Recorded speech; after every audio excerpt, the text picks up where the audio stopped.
Kondisi kali alam Cibeet tercemari oleh limbah hitam terduga dari PT Pindo Deli. Itu yang pernah membuat Citarum kita memerah. Tahun 2014 ya, 14 Citarum merah pas hari Jumat. Untuk apa ini, Mas? Ya, ini kita lagi mempersiapkan alat perang kita untuk melihat isi perutnya ikan di Citarum.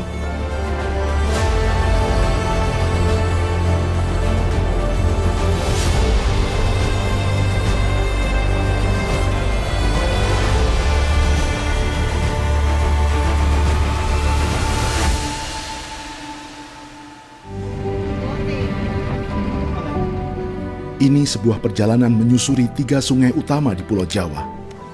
Dimulai dari timur, di mana 1,5 juta popok bekas dibuang setiap hari dan mempertaruhkan kesehatan 19 juta orang. Tempat ratusan industri dan jutaan rumah tangga membuang limbahnya. Perjalanan ini merekam ekonomi rakyat yang tak punya pilihan. Juga konflik klasik yang terjadi antara industri dan warga karena absennya negara.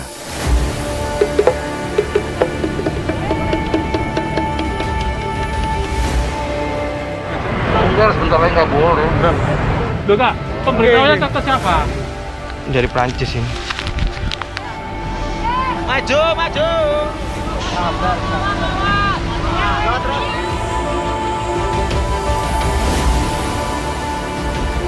TGS-nya, jadi lebih bagus dari Aqua.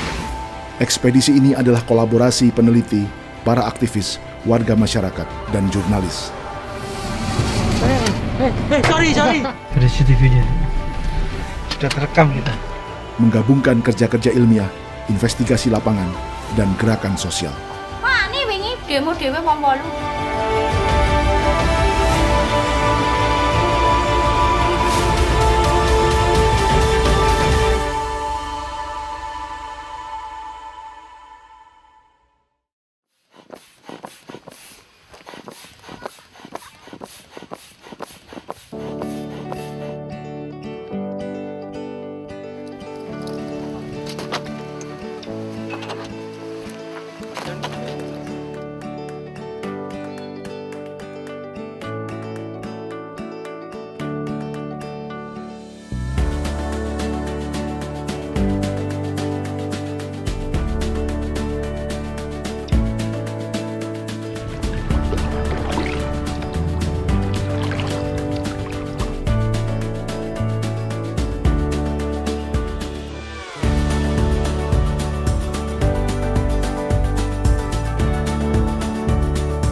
Kita mau ngambil sampel mikroplastik di Klari ini ya.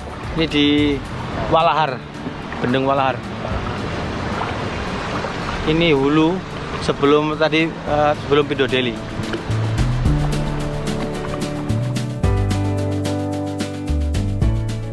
Sore itu, kami berada di Bendung Walahar, di Kecamatan Klari, Kabupaten Karawang, Jawa Barat. Bendung ini adalah warisan infrastruktur kolonial Belanda yang mulai beroperasi pada 1925. Fungsinya mengatur debit dan sirkulasi air Citarum untuk kepentingan irigasi di lumbung padi Karawang yang saat itu luasnya 87.000 hektar.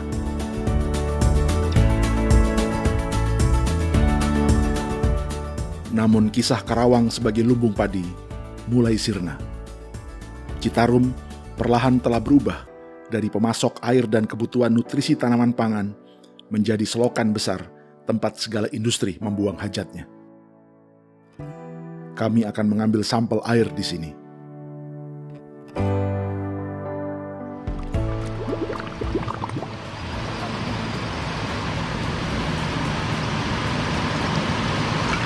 Nih, Kang. Keren ya sebenarnya. Ini apa? Ini yang punya Kang Yudi. Keren sebenarnya kalau udah ngelihat air dari hulu nggak khawatir Mas sebenarnya. Hanya kenapa ketika nyampe di ujung udah bisa berubah jadi warna hitam gitu. Nah, ini ada apa? Nanti mungkin secara keilmuan bisa diurai nih Mas, partikel apa. Tapi kalau dilihat walaupun bening di sini banyak partikel. Oke. Dan ini kita belum bisa tentukan isinya seperti apa. Tapi dulu Kang di tengah kota itu pernah merasakan ini Kang itu dulu. Waktu dulu. Pernah, itu tempat mandi, tempat mancing, tempat ngambil. Ya emang juga. hitamnya kulit tuh karena emang itu mandi di sana. Waktu zaman SD, tapi tahun 80-an. Ketika 90-an ke sini udah mulai 90 ke sini ya mulai. 90-an. Sekarang tak ngambil ini, kita ambil mikroplastiknya ini. Sambil jalan Kang. Kita jalan.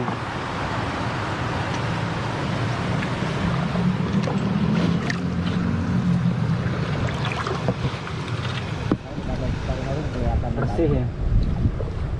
Ini teknik lain mengambil sampel mikroplastik.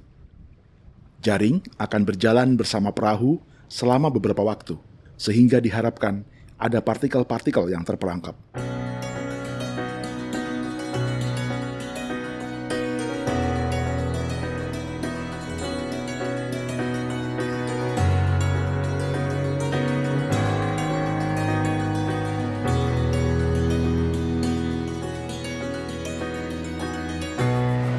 Ini outlet juga nih. Orang? Output. Outputnya apa itu? ABC. Sekarang? Iya.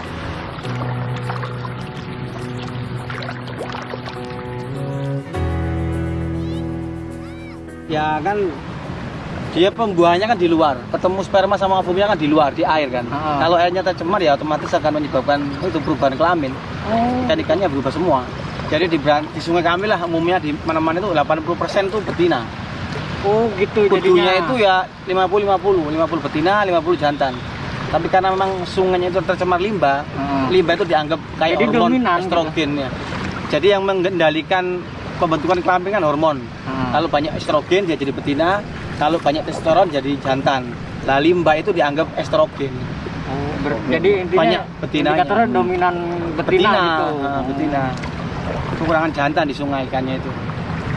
Terus semakin parah di hilir itu ya tuh individu yang terbentuk ikan-ikan itu cacat tadi secara seksual tadi. Secara fisik Satu ya. tubuh, dua kelamin.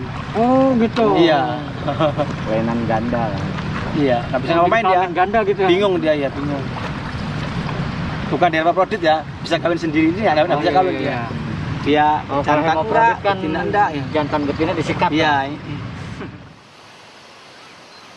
Maka ketika ikan mengalami interseks atau berkelamin ganda, ia pun tak bisa berkembang biak alias bereproduksi.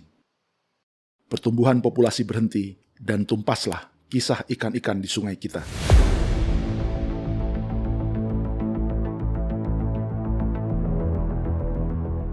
Kami mendekati lokasi buangan air limbah.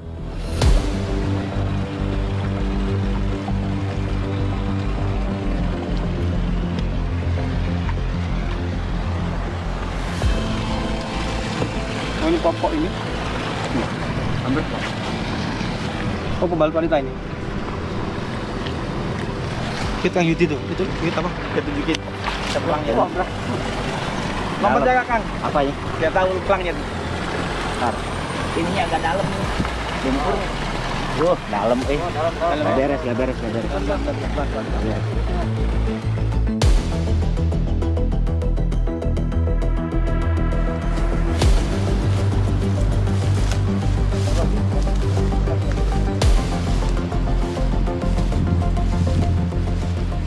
Area box control, main effluent, hands ABC. Ini ABC. Berarti ada 2 plang.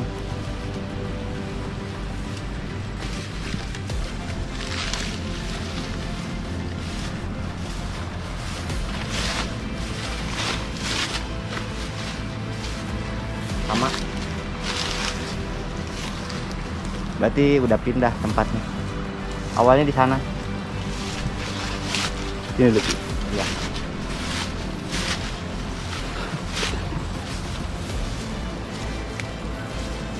Security perusahaan mengawasi dan menghampiri kami.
Sementara itu, Andreas dan anggota tim yang lain membeli ikan dari pemancing dan nelayan untuk diperiksa kandungan mikroplastik di sistem pencernaannya. Kita angkat perahu. Angkat perahu, yuk.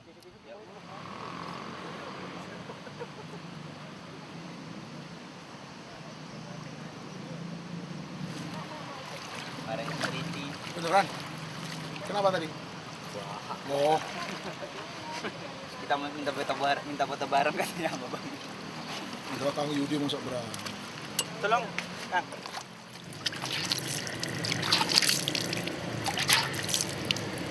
Ikan rengke kalau orang berantas bilang. Kalau di sini kan kan tahu. Berarti hampir sama, tapi lebih familiar kalau di das berantas itu dibilangnya ikan rengke ini. Nama latinnya? Nama latinnya Hemibragus nemurus.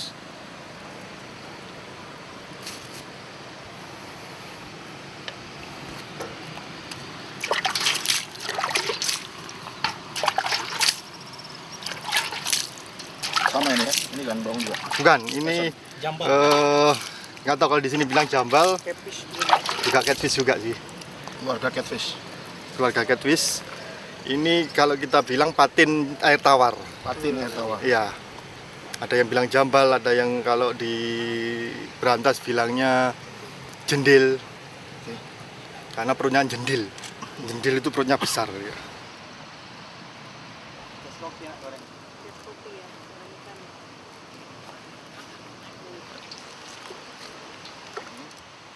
Isi perut ikan lalu direndam alkohol agar bertahan tidak membusuk setibanya di laboratorium Ekoton di Gresik kelak. Pelan-pelan, pelan-pelan. Cukup. Tinggal tenggelam aja.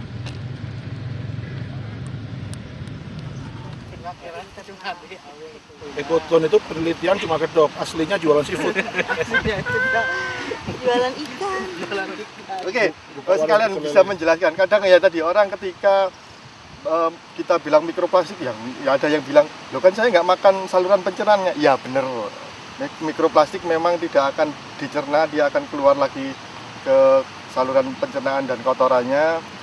Tapi ya tadi bahaya mikroplastik itu ada dua. Si mikroplastik itu adalah plastiknya sendiri yang terbangun dari bahan-bahan kimia. Yang kedua adalah si mikroplastik itu jadi transporternya bahan-bahan kimia yang ada di sekitar mereka, karena si mikroplastik dapat mengikat bahan pencemar ya, logam berat, pestisida, deterjen dan lain-lain. Nah, ketika mikroplastik masuk ke saluran pencernaan, si mikroplastik tidak dicerna, tapi penumpangnya turun semua. Jadi mikroplastik seperti angkot. Iya, kayak angkot, nah, kayak bis kota yang mengangkut penjahat, nah, Ya. masuk ke tubuhnya ikan, penjahatnya turun semua. Nah, ketika si penjahat turun, dia tersebar di sistem tubuh si ikan, itu yang berbahaya. Mikroplastiknya sendiri Sendiri. bisa masuk di saluran pencernaan, Pencernaan. lalu jadi feses. Ya, keluar karena tidak dicerna dan bukan makanan. Nah, yang kedua itu adalah si mikroplastik itu adalah plastiknya sendiri. Plastik itu terbangun dari bahan-bahan kimia yang paling berbahaya itu ptalat, BPA, dan ada beberapa bahan kimia. Nah, bahan kimia itu ketika di lambung juga pecah, maksudnya akan luruh dan masuk ke saluran pencernaan. Itu yang berbahaya di mikroplastik. Ore maghrib.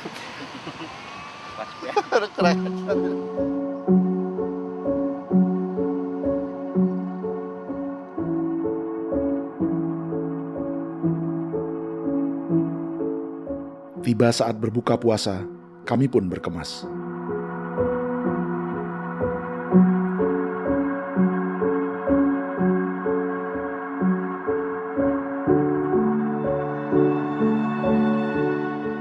Karena 70% sampel ikan di Sungai Brantas mengandung mikroplastik, kami meninggalkan Walahar dengan pertanyaan besar, apakah ikan di Sungai Citarum juga mengandung mikroplastik?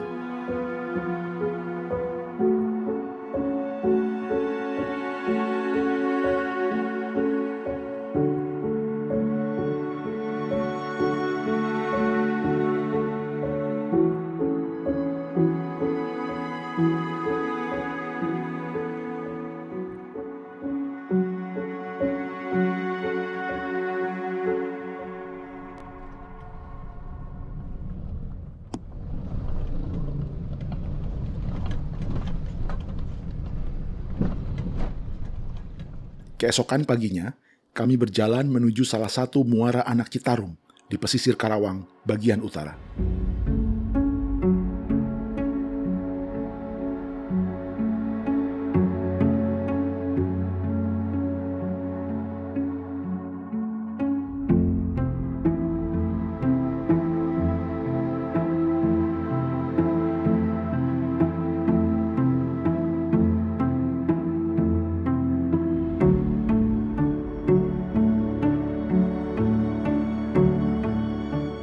Yang kami tuju adalah Desa Sungai Buntu, Kecamatan Pedes, Karawang, di mana kami mendengar ada kasus tumpahan minyak mentah milik Pertamina di muara anak Sungai Citarum.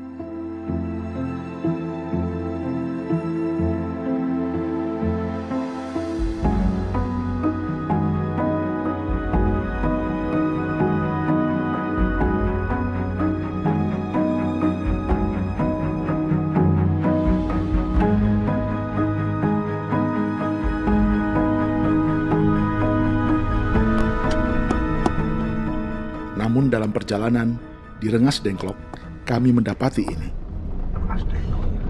Kita ada di Rengas Dengklok, Pasar Rengas Dengklok. Pasar Rengas Dengklok, Kabupaten Karawang, Jawa Barat. Salah satu tempat bersejarah dalam perjalanan Republik Indonesia. Ketika dua proklamator diambil atau diculik dalam tanda kutip, dipaksa mempercepat proklamasi oleh kelompok muda. Pasar ini disebut Pasar Proklamasi.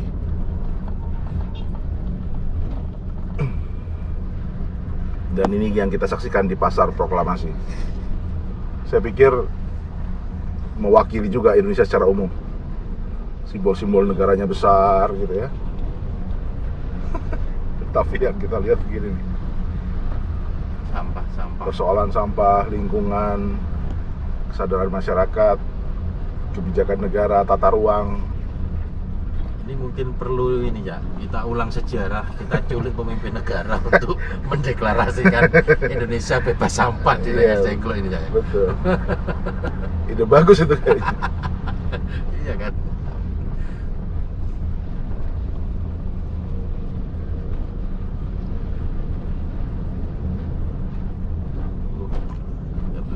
Iya, sebagian memang ada yang organik ya. Tapi banyak iya sih. Tapi problemnya ketika tidak bisa lagi karena kebiasaan membuang sampah organik, dan saya pikir ini memang manajemen pengolahan, ya punya manajemen sampahnya yang nggak jalan. Pasar tidak punya tempat sampah. Itu kan plastik semua itu plastik.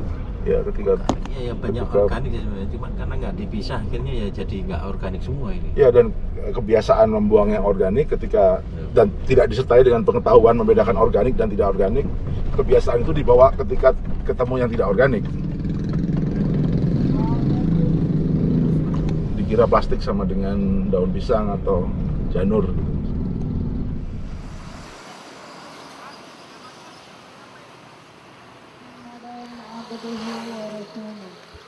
Allahumma salli wa sallim ala sayyidina Muhammad wa ala alihi wa ashabihi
Kita mau beli ikan?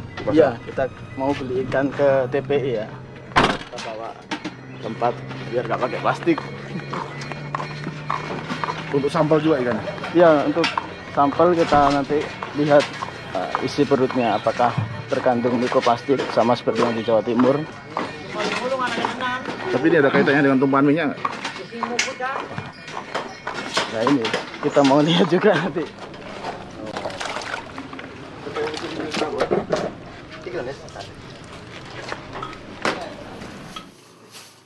Kira-kira ambilnya dari laut berapa kilo dari sini? Kami membeli aneka ikan sebagai sampel yang akan mewakili populasi ikan laut, ikan sekitar muara, tambak, dan sungai. Penggunaan kresek atau tas plastik tak terhindarkan untuk keperluan menimbang. Kita absen dulu Pak ya ikannya. Ini ikan apa Pak? Kakap. Kakap putih. Iya. Kakap putih. Kalau ini Pak? Sarden. Sarden yang bukan di kaleng. Oke, sarden. Ini Pak? Dan giligan. Ikan giligan. Ini Pak? Pari. Ikan pari. Ikan uro. Ikan kuro. Ikan kuro. Ikan berkumis ini Pak, bukan? Bukan. Apa ini? Itu ikan telisik. Ikan apa? Telisik, ikan telisik atau ikan berkumis ini. Nah, saya cukur ya, kruk. Ah, ini udah. Sarden, ikan pari. Ini temannya Denny Manusia Ikan ini. Ikan pari. Ikan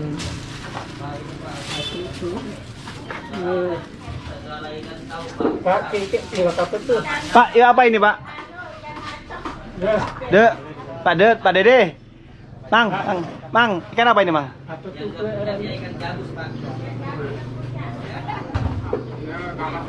Kampasan ya, kampasan. Kampasan apa kapasan? Kampasan. Kampas, ikan kampasan. Sebut ngerem ini. Kampas. Ikan gundu itu. Ikan gundu. Lundung. Ikan lundu. Catfish. Ikan sebelah itu.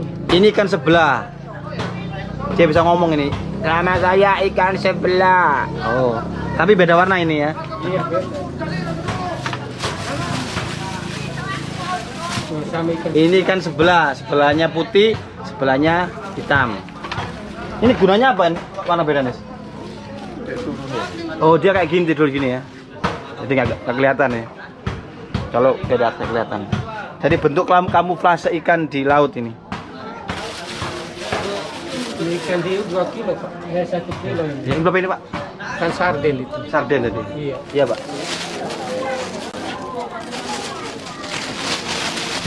Ini ikan hiu. Pak tahu ini boleh apa nggak kita beli? Ini ikan hiu. Kita harus cek di appendix. Iya. Ini ikan hiu ya. Ini enak ini ada siripnya. Untuk pertama kalinya Ekoton meneliti kandungan mikroplastik Dalam ikan hiu. Ngomong Tanes.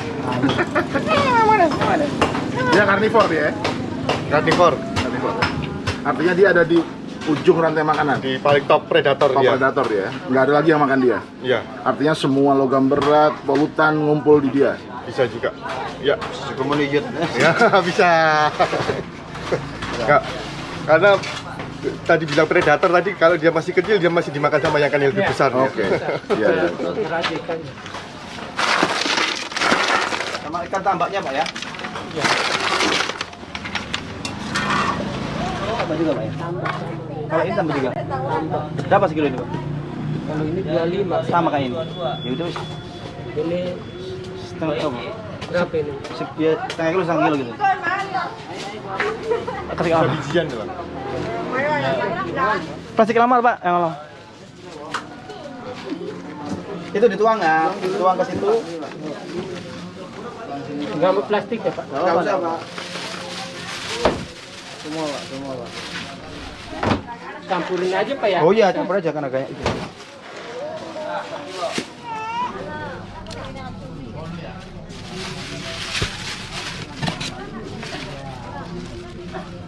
Ada minimal tahu deh. Kapan tuh ada tumpahan minyak ya di sana? Ada pengaruh nggak Pak ke ikannya Pak? Ya ada sih. Apa? Ada ya? Lebih sedikit atau gimana? Sekarang kan jarang berangkat. Oh jarang berangkat ya. Kenapa Pak? Susah Pak cari ikannya? Ya kalau si ikannya kosong atau gimana? Oh. Jadi sejak ada tumpahan itu susah cari ikan itu Pak ya? Ya. Kalau kayak gitu.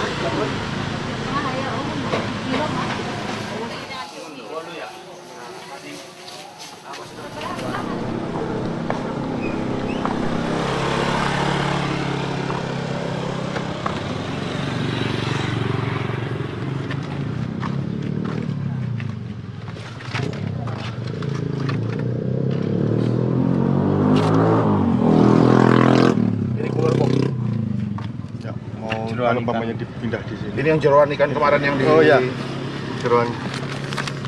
Wih, Hampir. jadi tanpa dikasih es dengan alkohol sudah cukup awet ya? Ya, Sampai nanti di Surabaya. Surabaya kira-kira 3 hari lagi. Asal nggak bocor aja nggak amis ini. Kalau bocor ya wassalam amis.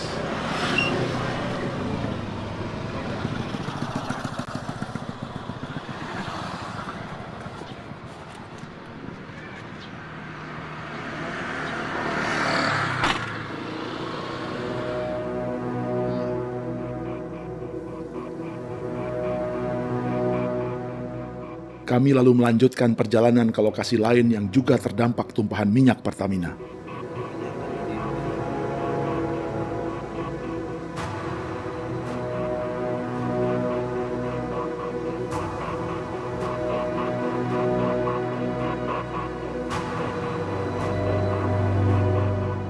Ini adalah pesisir Desa Cemara Jaya, Kecamatan Cibuaya, Karawang.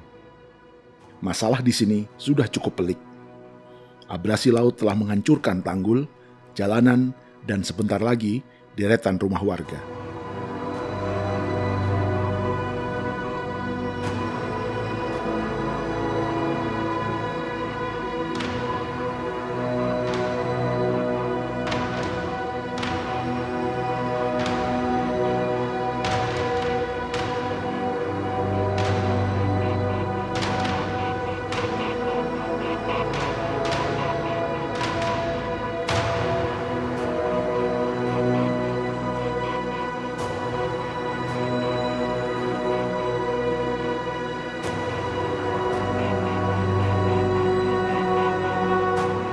Setelah semua itu, kini warga juga harus menghadapi tumpahan minyak akibat pipa Pertamina yang bocor sekitar 15 mil di laut. Apalagi, ini bukan kejadian pertama. Pada Juli 2019, pesisir ini juga terdampak tumpahan minyak yang baru bisa diatasi 2 bulan kemudian. Dan ribuan hektar tambak ini seolah menjadi titik pertemuan sempurna antara pencemaran mikroplastik dan bahan dasarnya, yakni minyak mentah.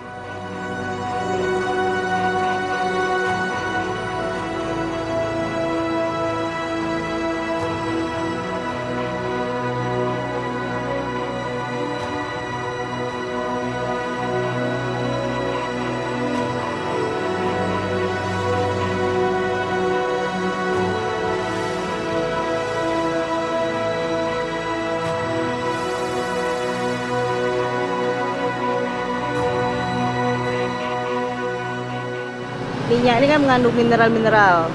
Kemudian juga ada bahan minyak itu kan seperti bensen, ya hidrokarbon lah gitu kan. Itu juga termasuk senyawa yang sulit untuk terurai secara alami, butuh waktu yang lama.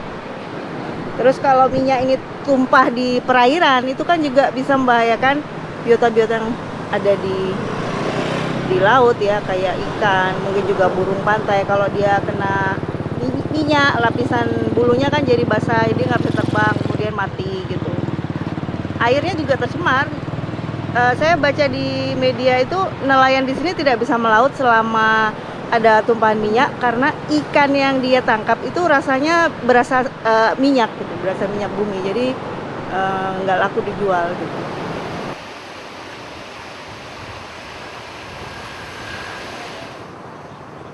Para petugas yang bertanggung jawab pada pembersihan limbah ini sedang mengukur TPH atau Total Petroleum Hydrocarbon yakni parameter yang digunakan untuk mengukur pencemaran tumpahan minyak di tanah. Sekarang kami sedang melakukan sampling, kami cek di lab, nanti TPH-nya berapa, nanti kan kami bisa menentukan metode yang akan digunakan untuk pemulihannya gitu Pak. Apa aja metode yang tersedia? Metode yang tersedia banyak Pak, untuk metode pemulihan banyak sekali Pak, banyak pilihan.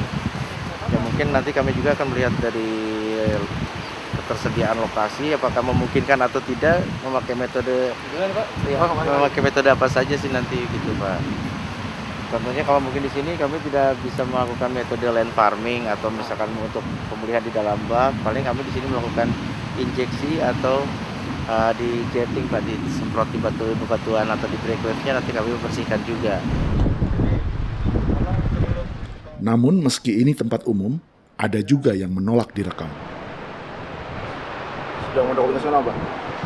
Ini kayaknya dari endapan dari ini ya, minyak yang tercecer di perairan ini berbentuk seperti lapisan lemak.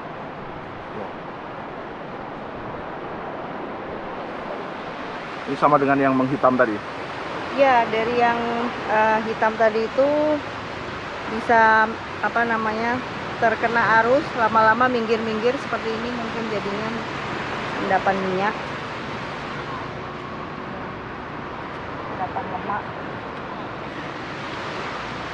Itu yang di pantai hitam itu juga ya? Ya, itu yang hitam-hitam tuh kelihatan kan kayak basah dan berminyak ya. Iya. Kalau kita cium juga ada aroma minyak di situ. Oh. Selain mengandung hidrokarbon, minyak ini juga bisa mengandung mineral yang merupakan logam berat ya, seperti mungkin merkuri, kadmium, karena biasanya di dalam dalam perut bumi itu mineral-mineral ini berasosiasi gitu ya, antara satu logam dengan logam yang lainnya. Jadi ini harus diuji logam beratnya ini. Ya. Ini ya? Iya. Seperti bekas tumpahan oli ini. Iya, seperti bekas tumpahan oli dari bengkel ya. Iya. Sepeda motor atau mobil. Ini susah ini bersihnya ini. Dia bilang ada metode injeksi. Injeksi gimana maksudnya? Diapakan ya? Saya nggak paham juga itu metode seperti apa untuk pembersihannya ya. Tapi biasanya kan namanya minyak tuh harus dihisap gitu kan minyaknya dengan mungkin diinjeksi teorinya kalau disuntikkan air, minyak kan mengapung di atas air. Oh iya, bisa juga mungkin seperti itu ya, dilarutkan air kemudian minyaknya mengambang baru disedot gitu ya. Tapi dengan pantai seluas ini, tada! Sangat sulit dan mahal pastinya. Dan hampir tidak mungkin dilakukan. Iya, dan kebocoran ini saya dengar dari teman-teman yang di Karawang, karena memang pipanya sudah terlalu tua ya, usia pipa itu sudah 40 tahun lebih, makanya memang potensi kebocoran itu sangat tinggi. Harusnya sejak kalau memang sudah tua ya harusnya ditutup aja gitu kan, daripada menimbulkan bencana seperti ini dan sulit untuk dibersihkan kalau sudah terlanjur tersebar luas seperti ini. Dan kerugian seperti ini jelas tidak ada di pembukuannya Pertamina ya? Ya, ini insidental nih, tidak masuk dalam rencana anggaran yang dialokasikan ya. Termasuk ongkos lingkungan. Ongkos lingkungan yang biasanya memang tidak ada alokasinya. Akhirnya ya penanganannya tidak sampai tuntas dan ya mungkin ya di awal-awal aja, setelah itu mungkin ini akan dibiarkan seperti ini sampai pulih secara alami, dan itu butuh proses yang sangat lama dan juga pastinya ini merugikan ekosistem dan merugikan sosial masyarakat di sini ya. Ini juga bisa melepaskan gas-gas beracun seperti volatile organic carbon yang ya juga bisa terhirup meskipun mungkin konsentrasinya sedikit ya, tapi kalau kita setiap hari secara terus-menerus untuk orang-orang yang sensitif, kalau mereka menghirup gas-gas beracun dari minyak bumi ini juga bisa terkena penyakit paru-paru gitu kan. Kenapa di pom bensin dituliskan kan kita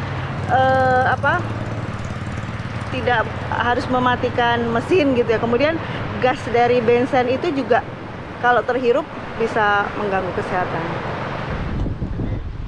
Percakapan seperti inilah yang barangkali dihindarinya sehingga menolak direkam. Orang ini bahkan meminta kami lapor dan mengurus izin untuk mengambil gambar, meski ini tempat umum. Padahal mereka sendiri juga tidak mengurus pemberitahuan atau izin dari warga sekitar ketika mencemari pantai dengan tumpahan minyak. Apalagi ini bukan kasus pertama.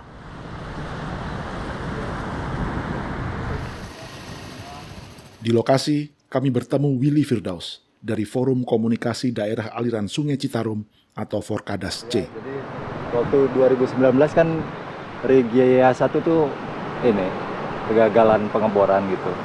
Jadi tumpahannya kan sampai 50.000 hektar lah di perairan kita, itu masuk ke beberapa muara sungai yang itu hulunya ada di Sungai Citarum gitu. Nah, kita menemukan di Muara Karangsar itu yang masuk ke Desa Sedari, itu kerang-kerang yang ada di muara tuh mati semua gitu. Dan tumpahan minyaknya udah masuk ke muara sekitar sejauh 1 km. Ketika air pasang, kedorong ya, ketika pasang ya? Kedorong. Bahkan Pertamina udah menyiapkan oil boom, tapi dia loncat karena pasangnya lebih tinggi seperti itu. Itu kematian massal kerang-kerang. Padahal kerang-kerang itu kalau misalkan di biomonitoring tuh dia lebih tahan terhadap pencemaran. Tapi ketika oil spill tuh dia mati massal. Jadi bahkan yang paling kuat, biota laut yang paling kuat pun mati massal. Seperti itu. Willy juga menceritakan kerugian atau hilangnya omset nelayan udang dan kepiting atau rajungan yang mencapai jutaan rupiah per hari per perahu akibat tidak bisa melaut karena zona tangkapannya tercemar minyak mentah Pertamina. Dorong diaudit lah Pertamina, apalagi ini kejadian kedua yang terbesar gitu. Kita udah ada 2 lumba-lumba yang mati, terus 2 pesut yang mati gitu. Nah itu belum ada, kita udah laporkan ke BKSDA, ke KLHK. Ya, mereka menganggapnya itu alamiah, padahal kita punya kronologinya lah. Kayak 12 Juli 2019 itu mulai bocor di Yayasan. Tiba-tiba ada bangkai lumba-lumba hidung botol yang terdampar di pantai Pelangi itu pada tanggal 15 Julinya. Mendengar penjelasan Willy, kami semakin geli dengan petugas yang sibuk meminta mengurus izin pengambilan gambar.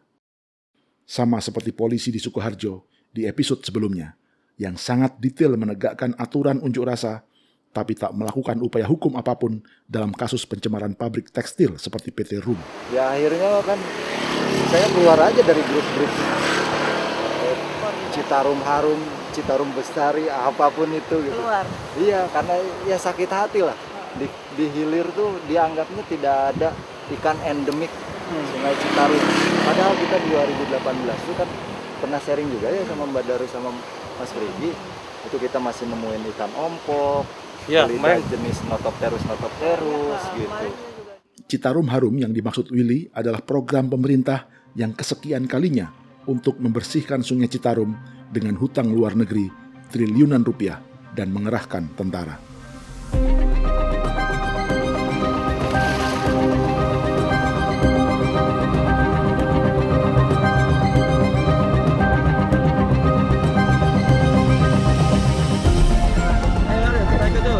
Cari plastik. Boleh tuh ya? Cari atu boleh.